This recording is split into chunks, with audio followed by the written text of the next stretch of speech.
नमस्कार। नक्षत्र दुनिया चैनल में आप सभी का हार्दिक स्वागत है। मित्रों, आज की वीडियो में हम पंचम भाव से संबंधित चीजों पर विचार करने वाले हैं। पंचम भाव और पंचमेश से संबंधित ज्योतिषी सूत्रों पर चर्चा आज की वीडियो में हम करेंगे। पंचम भाव से किन बातों का विचार किया जाता है इसे समझेंगे। पंचम भाव से संबंधित शुभ और अशुभ फलों की प्राप्ति जातक को किस प्रकार से हो सकती है, इस विषय वस्तु को भी समझने का प्रयास आज की वीडियो में किया गया है। चीज़ों को स्टेप बाय स्टेप तरीके से लेने का मैंने प्रयास किया है। यदि आप चैनल पर नए हैं तो चैनल को सब्सक्राइब अवश्य करें और वीडियो ज्ञानवर्धक लगे तो लाइक जरूर करें। आइए शुरू करते हैं। मित्रों, कुंडली का 5 भाव यानी ये वाला भाव पंचम भाव कहलाता है। इसे शिक्षा का भाव, संतान का भाव या ज्ञान भाव के नाम से भी जाना जाता है। इसमें जो राशि का अंक लिखा होगा उसके स्वामी को ही पंचमेश कहा जाता है। आप लग्न कुंडली लीजिए और उसमें पंचम भाव में देखिए कि राशि का अंक कौन सा लिखा है, तो वही ग्रह आपका पंचमेश ग्रह कहलाएगा और ये वाला भाव पंचम भाव कहलाता है। ठीक है, अब सबसे पहले हम विचार कर लेते हैं कि पंचम भाव से हम किन बातों का विचार करते हैं। देखिए, पंचम भाव से हम संतान का विचार करते हैं, उच्च शिक्षा का विचार हम पंचम भाव से करते हैं। विवेक किस प्रकार का होगा, जातक का बुद्धि का स्तर यानी क्या होगा, तो इसे देखने के लिए कुंडली का पंचम भाव देखा जाता है और पंचमेश की स्थिति देखी जाती है और पंचम भाव पर कौन से ग्रहों की दृष्टि पड़ रही है इसे भी देखा जाता है, या पंचम भाव में कौन से ग्रह उपस्थित हैं उनका अपना प्रभाव होता है, जिससे ये पता लगाने में आसानी होती है कि जातक का बुद्धि का स्तर क्या होगा। ठीक है, कुंडली के पंचम भाव को प्रेम के भाव के नाम से भी जाना जाता है, यानी लगाव भाव के नाम से भी इसे जाना जाता है। जातक के अंदर किस प्रकार का प्रेम होगा, आकर्षण किस प्रकार का होगा जीवन काल के दौरान, तो पंचम भाव देखना जरूरी हो जाता है। हालांकि कुछ अन्य बातों का विचार किया जाता है जिनको अभी हम समझने का प्रयास करेंगे। ठीक है, कुंडली के पंचम भाव को धर्म भाव के नाम से भी जाना जाता है। देखिए, धर्म भाव का विचार हालांकि हम कुंडली के नवम भाव से करते हैं, ठीक है, लेकिन भावत भाव नियम के अनुसार आप देखें तो नवम से नवम पंचम भाव निकल कर आता है। तो ऐसी परिस्थिति में हमें पंचम भाव भी देखना जरूरी होता है। शेयर बाजार का विचार करना हो तो पंचम भाव देखना आवश्यक हो जाता है। मित्रों का विचार करना हो या जातक के अंदर किस प्रकार के कलात्मक गुण होंगे यानी सृजनात्मक गुण होंगे तो उनके लिए कुंडली का पंचम भाव देखा जाता है। गहरी सोच का विचार करना हो जातक का तो कुंडली का पंचम भाव देखना जरूरी हो जाता है। हालांकि सोच का विचार कुंडली के प्रथम भाव यानी लग्न भाव से भी करते हैं, लेकिन गहरी सोच का विचार करना हो तो पंचम भाव देखना आवश्यक हो जाता है। आइए अब सूत्रों पर विचार करते हैं। मित्रों, आज का पहला ज्योतिषी सूत्र इस प्रकार से है। केंद्र अथवा त्रिकोण में या लाभ भाव में पंचमेश और नवमेश की युति हो जाए। फिर से सुनिए, केंद्र में अथवा त्रिकोण में या लाभ भाव में पंचमेश या नवमेश की युति हो जाए और इस पर किसी शुभ ग्रह की दृष्टि पड़ जाए तो ऐसे जातक की समस्त इच्छाएं पूरी हो जाती हैं। समाज में मान सम्मान यश अर्जित जातक करता है। जीवन काल के दौरान धन की कोई कमी नहीं रहती ज्यादातर ऐसी परिस्थितियों के दौरान। आइए इसे उदाहरण के माध्यम से हम समझते हैं। देखिए, यहाँ पर समझने के लिए मैंने कर्क लग्न की कुंडली ली हुई है। जब आप कर्क लग्न की कुंडली लेंगे तो पंचम भाव में 8 नंबर का राशि अंक आएगा और नवम भाव में 12 नंबर का राशि अंक आएगा, यानी पंचमेश ग्रह आपके यहाँ पर मंगल ग्रह बन रहे हैं और नवमेश ग्रह आपके गुरु ग्रह बन रहे हैं। ठीक है, क्योंकि यहाँ पर मीन राशि आ रही है इसलिए। अब सूत्र के अनुसार दोनों ग्रह एक साथ बैठ गए। ये दोनों ग्रह कहाँ बैठ सकते हैं, या तो केंद्र में या त्रिकोण में बैठ सकते हैं या लाभ भाव में बैठ सकते हैं, लेकिन ध्यान ये रहे कि कोई भी ग्रह नीच राशि का नहीं होना चाहिए। तो मंगल और गुरु यहाँ पर भाग्य भाव में ही आकर बैठ गए यानी नब्बे भाव में। ठीक है, और इन पर सूर्य की दृष्टि पड़ गई जो कि मंगल और गुरु के नैसर्गिक रूप से मित्र ग्रह हैं। तो ऐसी परिस्थिति में जातक की समस्त इच्छाएं पूरी हो जाती हैं। समाज में मान सम्मान यश अर्जित करता है। धन धान्य की कोई कमी जातक के जीवन काल में सामान्यता नहीं रहती। आप देख लीजिए, किसी भी लग्न की आपकी कुंडली हो, पंचम भाव और नवम भाव के स्वामी की युति यदि अच्छे भावों के अंदर हो रही है और किसी शुभ ग्रह की दृष्टि यदि पड़ जाती है तो काफी श्रेष्ठ और उच्च कोटि का ये एक प्रकार का राजयोग है। आइए आज के दूसरे सूत्र पर विचार करते हैं। शनि अथवा मंगल का दृष्टि संबंध कुंडली के पंचम भाव से हो जाए, शनि या मंगल का दृष्टि संबंध कुंडली के पंचम भाव से हो जाए तो संतान उत्पत्ति में या तो देरी होगी यानी विलंब होगा, या संतान हो गई है तो उसके साथ मतभेद की स्थिति बन सकती है।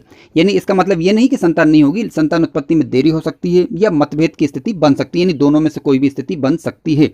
आइए उदाहरण के माध्यम से इसे हम समझते हैं।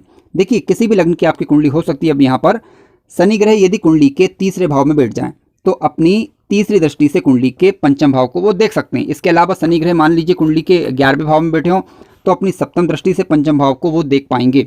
इसके अलावा मान लीजिए कि वह शनि अष्टम भाव में बैठ जाए तो अपनी दसम दृष्टि से कुंडली के पंचम भाव को वो देख पाएंगे। ठीक इसी प्रकार मंगल की बात करें तो मंगल कुंडली के यदि धन भाव में बैठ जाए तो अपनी चतुर्थ दृष्टि से कुंडली के पंचम भाव को देख पाएंगे। यदि वह 11वें भाव में बैठ जाए तो अपनी सप्तम दृष्टि से कुंडली के पंचम भाव को देख सकते हैं।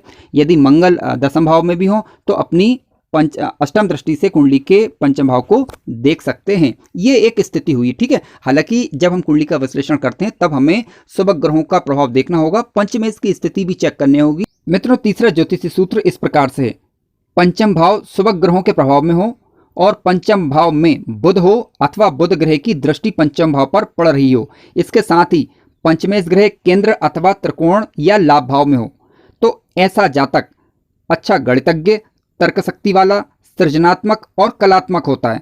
फिर से सुनिए, यदि पंचम भाव शुभ ग्रहों के प्रभाव में हो और पंचम भाव में बुध ग्रह हो या बुध ग्रह की कहीं से दृष्टि पड़ रही हो पंचम भाव पर, इसके साथ ही पंचमेश ग्रह केंद्र अथवा त्रिकोण में बैठा हो या लाभ भाव में बैठा हो, तो जातक सृजनात्मक होता है, कलात्मक होता है, गणितज्ञ होता है, यानी तर्क शक्ति वाला जातक होता है, यानी जातक का विवेक प्रखर होता है।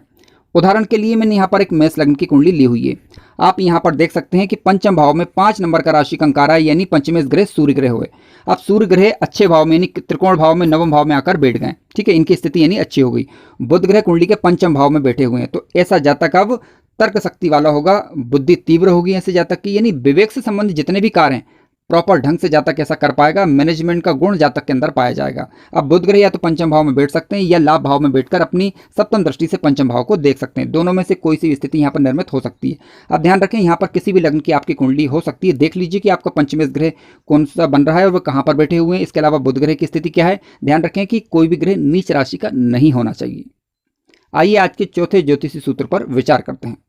देखिए, गुरु का संबंध किसी भी तरीके से यदि कुंडली के पंचम भाव से हो जाए तो जातक संतति वाला, ज्ञानवान, सोच समझकर प्रेम करने वाला, जातक की शिक्षा पूर्ण हो जाती है। धन धान की कमी जातक के जीवन काल में सामान्यता नहीं रहती। हालांकि हमें धनेश की स्थिति पर विचार करना होगा और पंचमेश की स्थिति भी देखना होगा। लेकिन रहा सवाल गुरु का, तो देखिए गुरु ज्ञान के कारक हैं, शिक्षा के कारक हैं, धर्म के कारक हैं, संतान के कारक हैं, तो इन चीज़ों में कमी नहीं रहती। क्यों? क्योंकि देखिए पंचम भाव को संतान भाव के नाम से भी जाना जाता है और पंचम भाव से हम ज्ञान का विचार भी करते हैं और इसके अलावा नवम भाव से धर्म का विचार करते हैं, ठीक है, क्योंकि गुरु यदि पंचम में बैठेंगे तो अपनी पंचम दृष्टि से धर्म भाव को देख पाएंगे।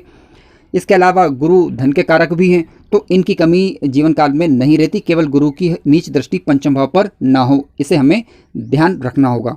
यहाँ पर उदाहरण के लिए मैंने गुरु ग्रह को पंचम भाव में लिख दिया है। आपकी किसी भी लग्न की यहाँ पर कुंडली हो सकती है। आप देख लीजिए, गुरु ग्रह यदि पंचम भाव में बैठे हों या फिर लग्न भाव में बैठे होंगे तब भी वह अपनी पंचम दृष्टि से पंचम भाव को देख पाएंगे। यदि लाभ भाव में बैठे होंगे तब भी अपनी सप्तम दृष्टि से वह पंचम भाव को देख सकते हैं। इसके अलावा यदि धर्म भाव यानी नवम भाव में बैठे हों तो अपनी नवी दृष्टि से कुंडली के पंचम भाव को वो देख पाएंगे। मित्रों, आज का 5वां ज्योतिषीय सूत्र इस प्रकार से, शुक्र का अथवा चंद्र का संबंध कुंडली के पंचम भाव से हो जाए तो जातक की कन्या संतति होने की संभावनाएं बढ़ जाती हैं। इसके अलावा जातक प्रेम करने वाला भी होता है, इसमें कहीं कोई संदेह नहीं। क्यों? क्योंकि कुंडली के पंचम भाव से हम प्रेम इत्यादि बातों का विचार भी करते हैं। देखिए, यहाँ पर शुक्र ग्रह का संबंध हो पंचम भाव से या फिर चंद्र ग्रह का संबंध हो या अथवा दोनों का संबंध भी कुंडली के पंचम भाव से हो सकता है। आप देख लीजिए, किसी भी लग्न की यहाँ पर आप कुंडली हो सकती है। केवल ये ध्यान रखना है कि इनकी जो दृष्टि पड़े पंचम भाव पर वह नीच दृष्टि ना हो, क्योंकि नीच दृष्टि यदि होगी तो फलों में अंतर आ जाता है। मित्रों, आज का 6वां ज्योतिषीय सूत्र इस प्रकार से, शनि अथवा राहु का संबंध यदि कुंडली के पंचम भाव से हो जाए तो ऐसी परिस्थिति में जातक की शिक्षा में विलंब संभव है, यानी जातक की शिक्षा देरी से हो इसकी पूरी संभावनाएं बनती हैं। हालांकि शिक्षा पूरी होती है लेकिन विलंब के साथ, अड़चनों के साथ। आइए उदाहरण के माध्यम से समझ लेते हैं। देखिए, यहाँ पर किसी भी लग्न की अब आपकी कुंडली हो सकती है। आप देख लीजिए, शनि या राहु की दृष्टि यदि कुंडली के पंचम भाव पर पड़ रही है तो इस प्रकार की स्थितियां संभव है इसलिए क्योंकि अन्य शुभ ग्रहों का प्रभाव भी देखा जाना जरूरी होता है। देखिए, शनि ग्रह यहाँ पर मैंने तीसरे भाव में लिखा है, तो शनि ग्रह यदि तीसरे भाव में बैठे होंगे तो अपनी तीसरी दृष्टि से कुंडली के पंचम भाव को देख सकते हैं। इसके अलावा यदि शनि ग्रह कुंडली के लाभ भाव में बैठ जाए तो अपनी सप्तम दृष्टि से देख सकते हैं पंचम भाव को, और यदि अष्टम भाव में यदि शनि ग्रह बैठे हों तो अपनी दसम दृष्टि से कुंडली के पंचम भाव को देख सकते हैं। उसी प्रकार राहु ग्रह की बात कर लेते हैं।